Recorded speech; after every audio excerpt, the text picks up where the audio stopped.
Continuing with we have been previously engaged in how we can mathematically formalize the principles of quantum mechanics. Now, in this class, we are going to come to the from the physics point of view, the physicality of the things, how we can realize those principles, which have there's a historical party into it, how Schrödinger, Heisenberg,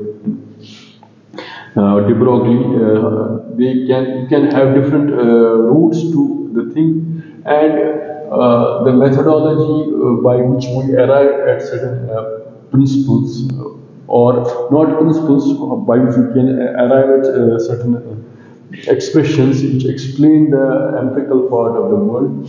So there is the consensus is not clean of how we arrive at things, on which the foundation of quantum mechanics is supposed to be. So in that context, before we are going to just see that how we can see derivation of Schrodinger's equation from de Broglie's principle. So historically, de Broglie and Schrödinger, they arrived at it from different considerations or different motivations of studying the subject. For example, for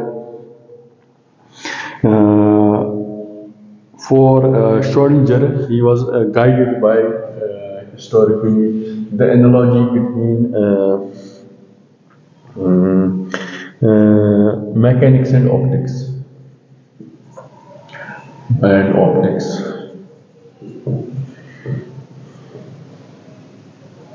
So, and de Broglie was basically guided by the idea that just like we have a wave particle duality and so you have we have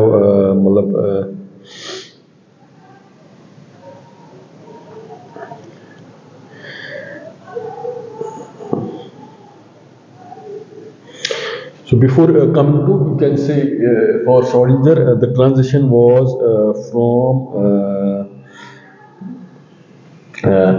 geometrical optics to wave optics.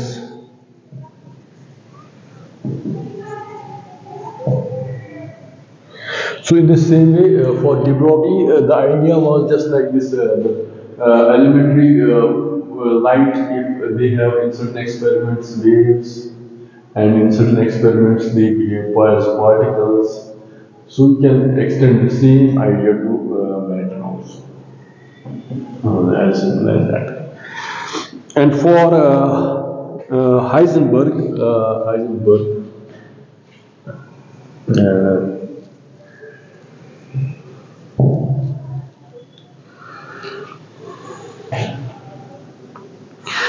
so since these statements about electrons, they cannot be explained for the transition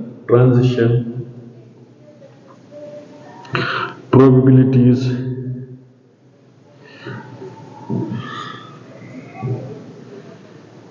so statements about the orbits of electron cannot be explained directly. We just take a recourse to transition probabilities, and which can be expressed as relations of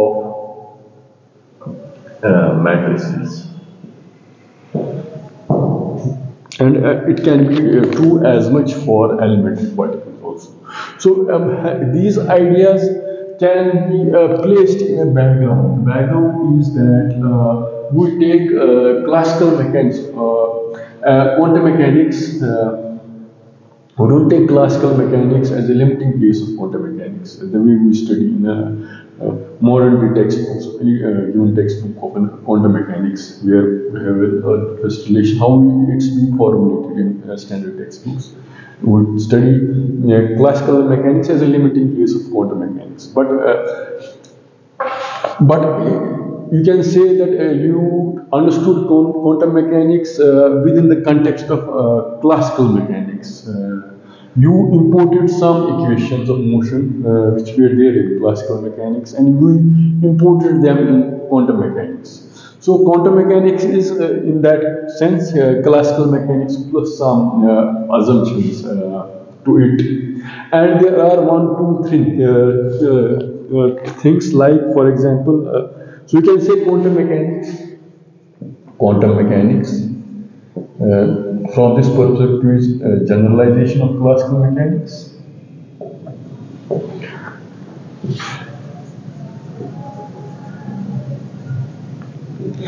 Mechanics, and since we know that classical, when we use classical, the classical relations are causal relations.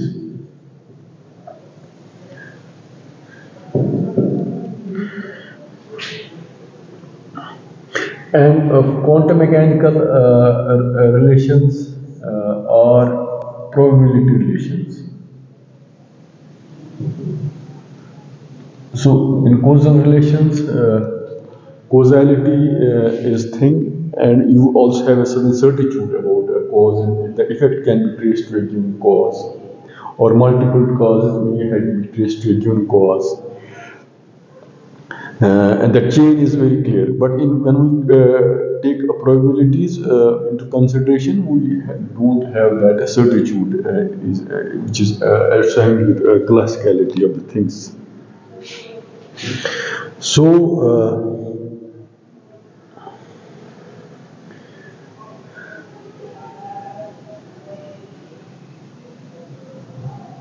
you just replace probability laws against the in analogy. So even though you have introduced something called probability, so in probability we don't have laws, we have certain, we can say you have certain what I should say measurements. You can generalize observations with some regularity or some predictivity, which is also given by in some statistical manner. But the thing is that once we impose these, in the way, say the probability laws, it's in the background of some what we understood something for, in the context of classical laws or causal laws. So our quantum understanding is seen in the background of the classical things, and from this you can say that. Because we are bound to say that classical mechanics only represents as a starting point from the domain of point of view of quantum mechanics. And normally when we say that once we take elementary action of quantum h tends to 0, we are arriving at the observations of classical mechanics. Now, in the context of the previous three ideas of how Schrödinger took analogy of mechanics in optics from geometrical to wave optics, de Broglie merely expanded the matter wave ideas. Heisenberg not being comfortable with transition of probabilities, they represent the transition states rather than exact how particles move around. So all these things just take into context what we say something, what Reichenbach also says is the context of discovery. So context of discovery is also something. So context of discovery, it's related with context of how can justify context of just justification. So it somehow can somehow relate the thing that if I quote him, so if I quote Reichenbach, he says that path of discovery is a series of inferences which are deeply veiled by darkness of intuitive guessing. So the thing is that in any process of scientific discovery, so it's not the way we have a mathematical way of things. You go from step A to step B, or you impose rules of logical reasoning. That's it. Either that logical consistency or logical efficiency or what I should say, method of generalization, whether deductive, inductive, you can formalize things later. But in the act of discovering things, things may not be messy. The parts of the system may have some consistency, but on the whole, things might not look that, what I should say, that rigorously, that much bound by certain well-founded scheme. So if it is that way, so what he's saying that if I am permitted to use the words of Schrodinger, so he's quoting Schrodinger that once a theory has been constructed, it is to be judged within the context of justification by the intuitive evidence. By the intuitive evidence, thus conferred to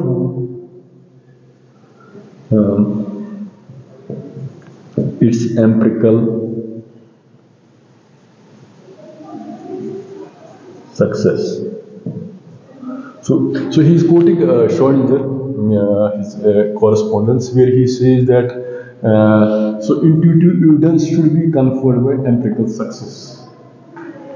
So again, here this is the way when once we started the book that the aim of his understanding of quantum mechanics is to base the science of quantum mechanics on and foundations of empiricism without questioning the empirical foundations of empiricism as a philosophy or not.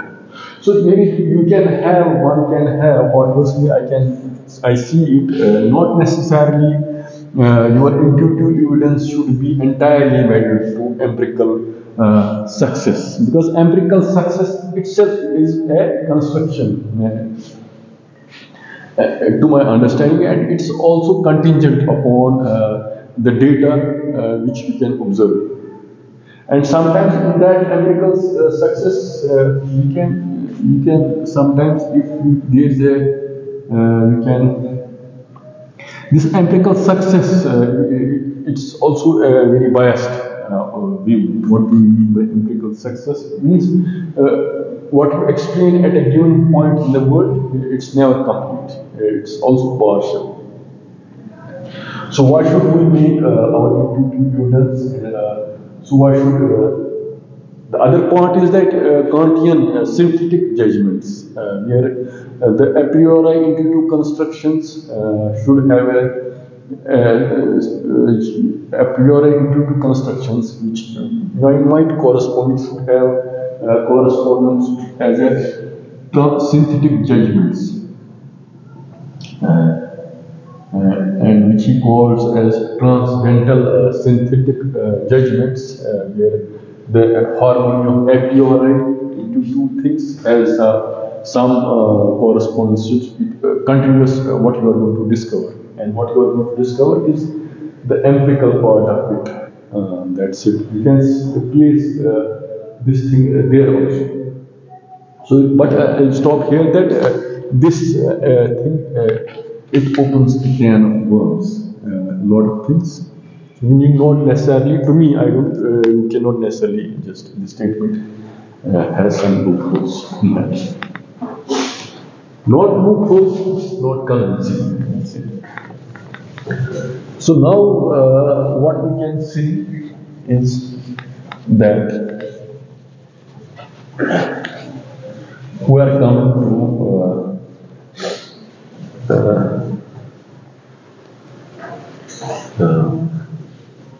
we are coming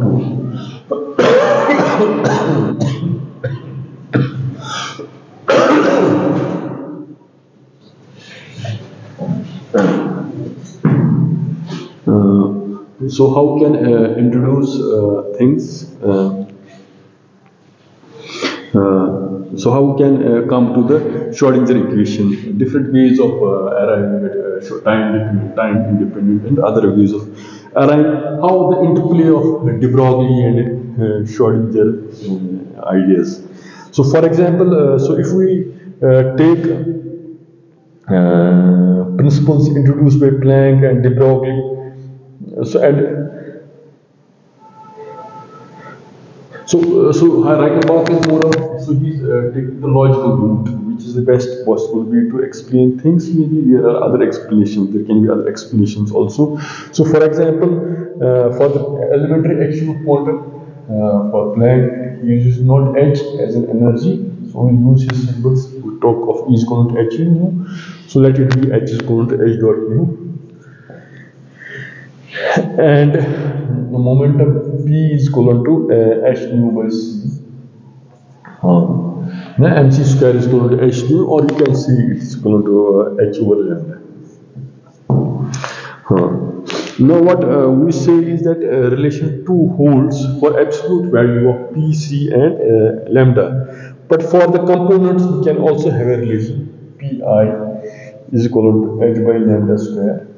And we can also introduce this relation where lambda bi can be replaced lambda I by lambda. This is for absolute value of lambda, but for components these relations can hold. This is for absolute value of lambda, but lambda changes for different things. We can introduce lambda in presence of lambda. We can have lambda by lambda I by lambda square, where lambda I by lambda can be some constant. Now you can say that direction of wave equation is given by B is equal to 1 by lambda, and equation P is equal to H dot B, and Pi is equal to H dot Bi. So the momentum relation is thus made analogous to the Planck's relation, you can say it. So we have written P in terms of Bi and Bi as a ratio of lambda and lambda.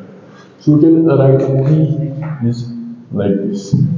We have written P as like this or P as like this.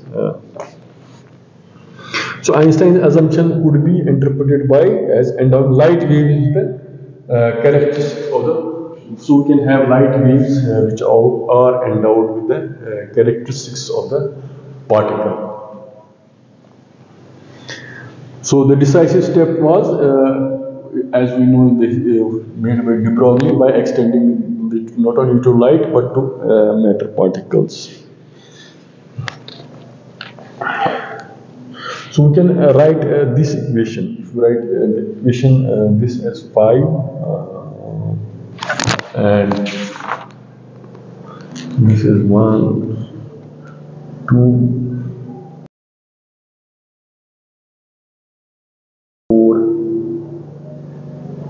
4, and 5. So we can write this equation from this.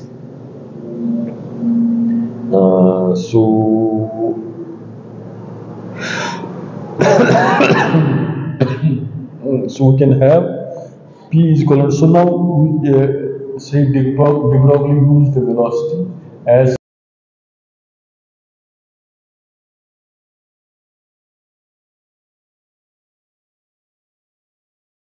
momentum of the wave must be written as H nu by W, it's H by lambda. P is equal to H mu by C. C we have velocity, we have replaced by W. So lambda is equal to H over mu by omega. You can write it as lambda. Lambda is equal to C lambda is equal to mu. and mu is equivalent to c by lambda. So you can write it like lambda is equivalent to mu is equivalent to c mu is equivalent to lambda. So you can write it like this. And further, and you can write it h over lambda is equivalent to p is equivalent to hi dr. And further, for relativistic mechanics, you can have p is equivalent to E is equivalent to h by c square.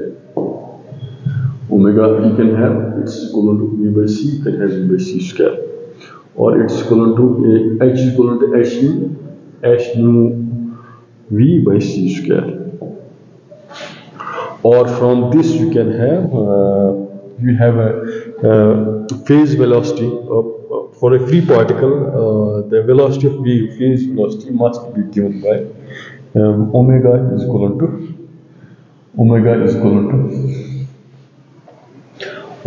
if you put here, it will be c square by v.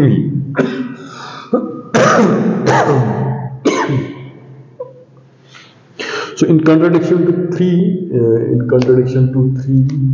this relations 1 and 6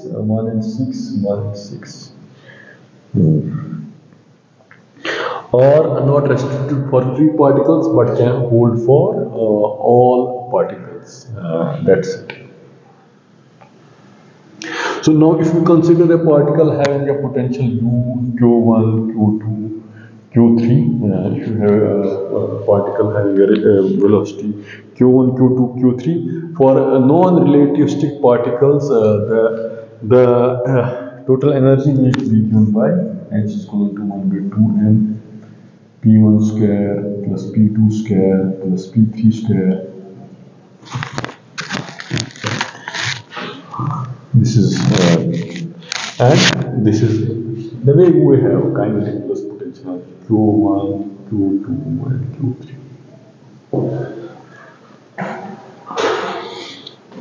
In particular, for u is equal to 0, we have a constant phi. Now,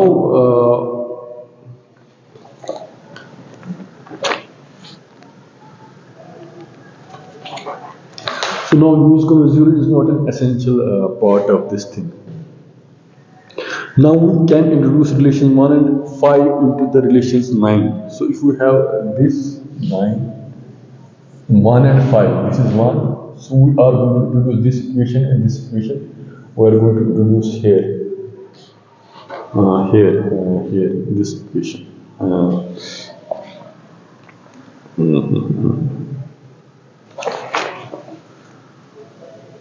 So what will happen? So we'll see. It will be like this. It will be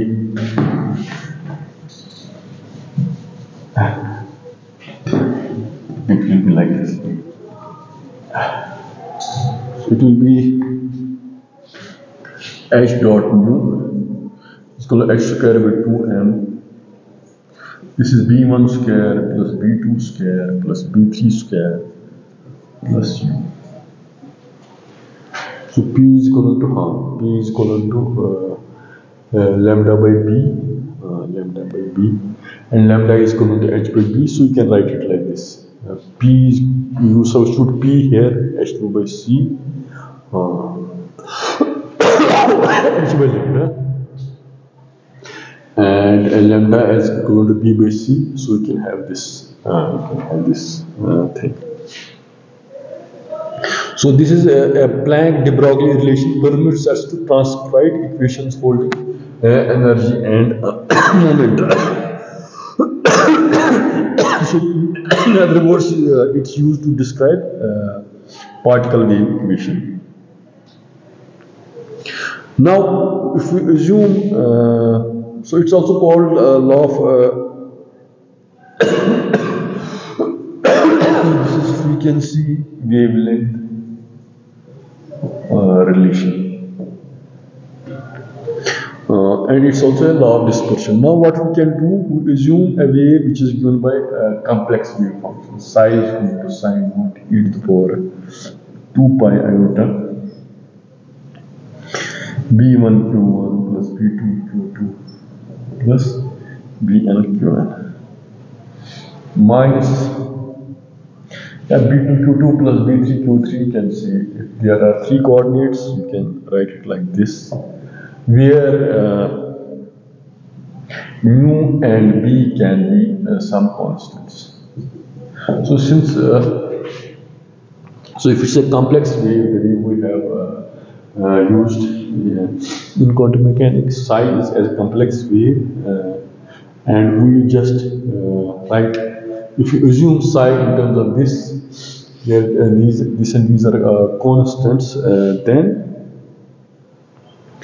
now what we are going to do is here we are going to assume some things.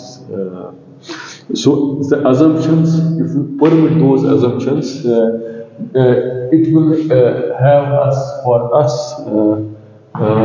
we can arrive at some other things. So the permittivity of those assumptions, if it helps us to arrive at Schrodinger equation, time dependent, with some modulus of Schrodinger equation, other things. So validity of those assumptions can itself be how we can justify them. So we'll suspend it for some time, or there can be various interpretations to it. So if you assume that we express the derivatives of psi as 1 by 2 pi iota d psi by dqk is equal to bk psi. So we have to permit ourselves in assuming that d2 psi by dqk square is equal to bk square psi. And the third one is like this,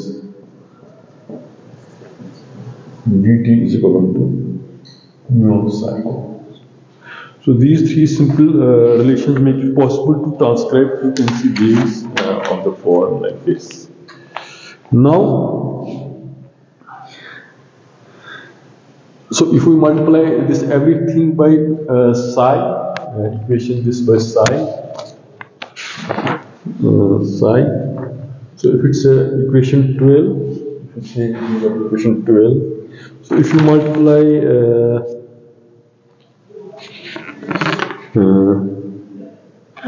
tan by psi,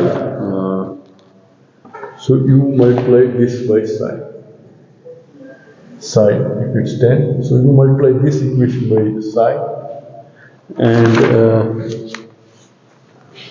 and substitute it in 12, this, so you multiply this by psi, and substitute in 12, so you have to differentiate it d psi by dt, and what we'll get, in particular, we'll get this form, h by 2 pi iota d psi by dt, it's h square by 2m, h square by 2m, 2 pi iota is ours, 2 pi iota square d2 psi by dq1 square plus d2 psi by dq square and d2 psi by dqk square,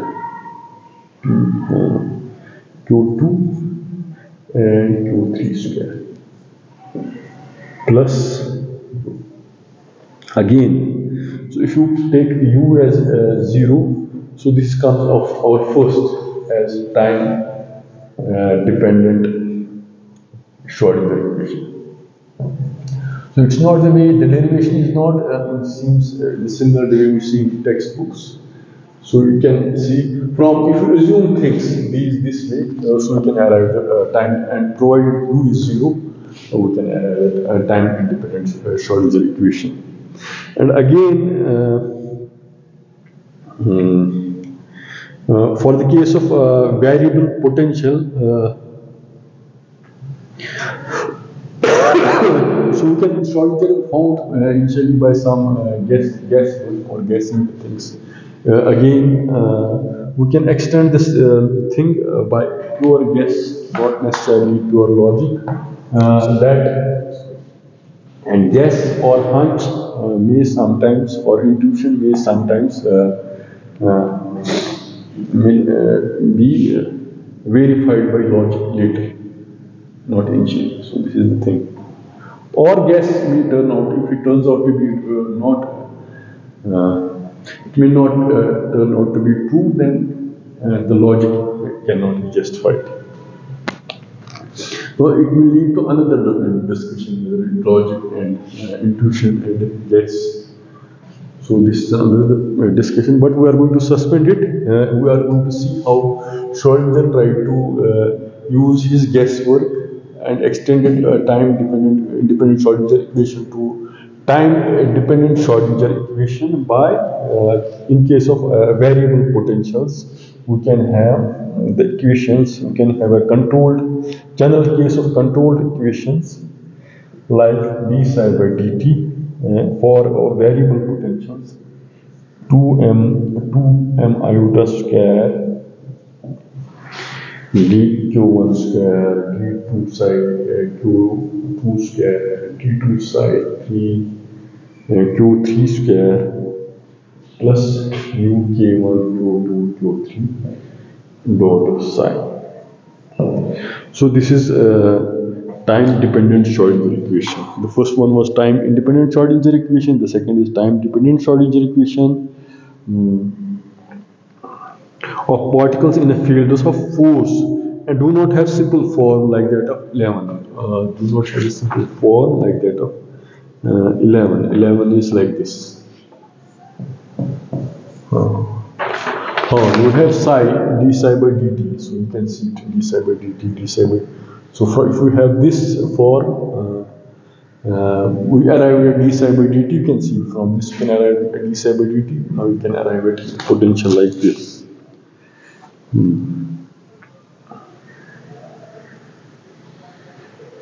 So for Schrodinger, his guess was that instead of this complicated theory existing, it will exist. It will satisfy our understanding of Bohr atom. And to show that Schrodinger considered the solutions like this: phi q1, q2, q3 e to the power minus 2 pi iota by h of t.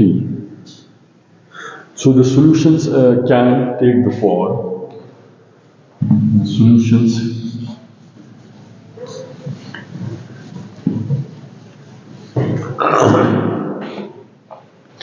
solutions can take the form phi of q1, q2, q3 is equal to sine naught e to the power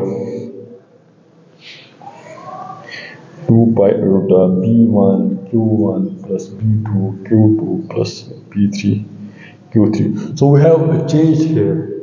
So we have phi, we have taken psi instead of psi, we have changed it in terms of phi. So we have written psi here in terms of phi.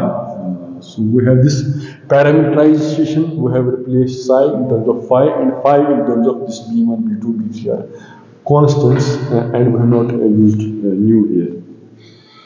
Where mu was, since mu was h over h, where h is the energy norm. We write it as E by h here, but in the book it's in the form of h. So phi is not bounded. So now if we carry the differentiation on the left hand side of the 15, 15 means this equation. If we carry differentiation, so this is 16. So if you carry a differentiation again, d2 psi by dt square, so we just have, we do not depend upon q, we do not depend upon the q. This equation has the form mu. So this equation has the form,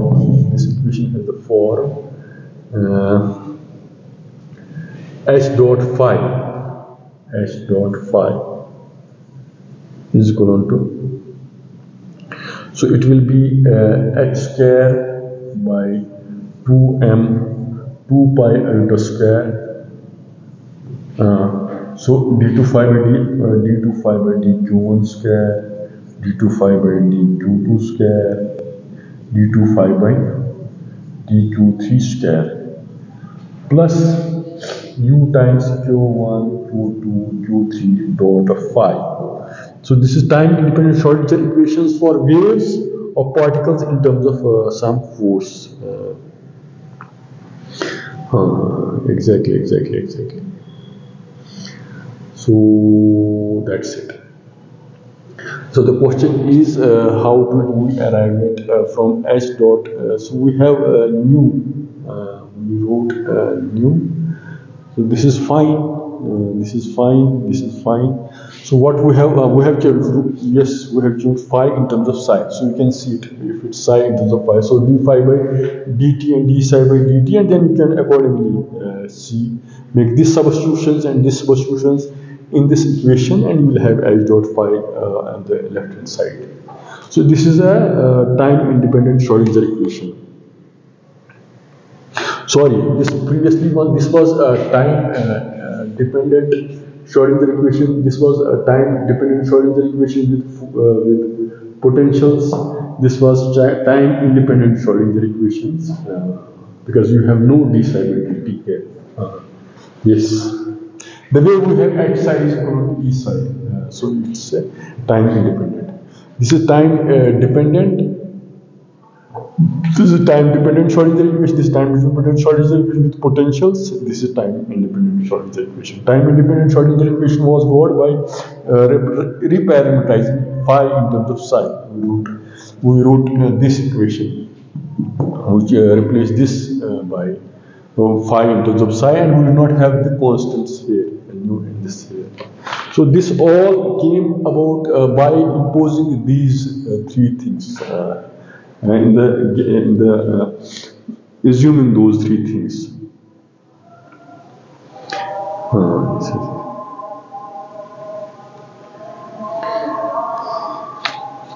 So there's another part of, if you just read the paragraph of the book.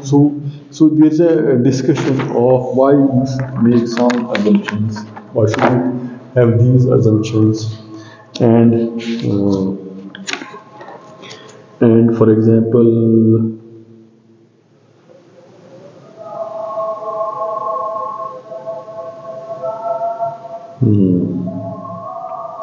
so we can say that in our exposition, it's the action 13 to the case of 15. Case of 13 to the 15, 13 to the case of 15. For variable potentials, whether it's justified or not. So once we extended this equation to 14 for variable potentials, it was a jump.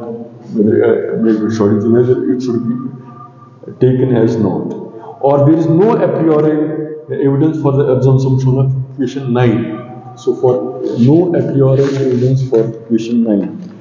So equation 9 is like this. So we have no a priori evidence for this equation. Why should we assume it that? So we have no evidence that why should we do it that way, and whether we can extend it for a variable potentials. So this is the thing.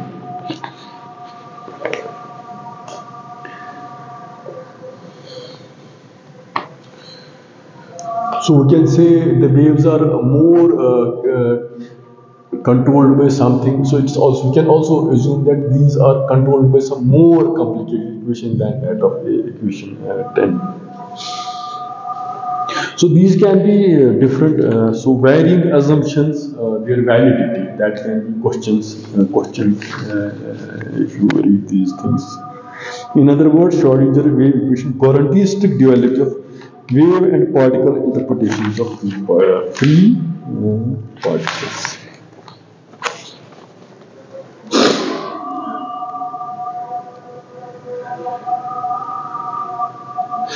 So at the end, what he says, we therefore shall now return to the exposition of this.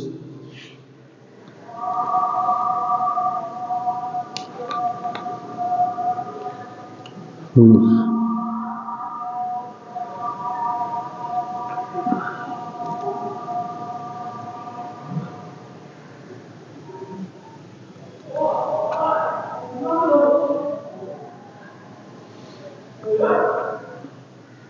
So it also says that it also turns out that principle in no is of no help in meaning of psi is concerned. The rules of translating function into probabilities. So rules of turning functions into probabilities. So mathematical way of defining classical functions, and when we enter into quantum mechanics, we use not functions, we use so there are not rules of translating functions into probabilities. This is another difficulty. So now,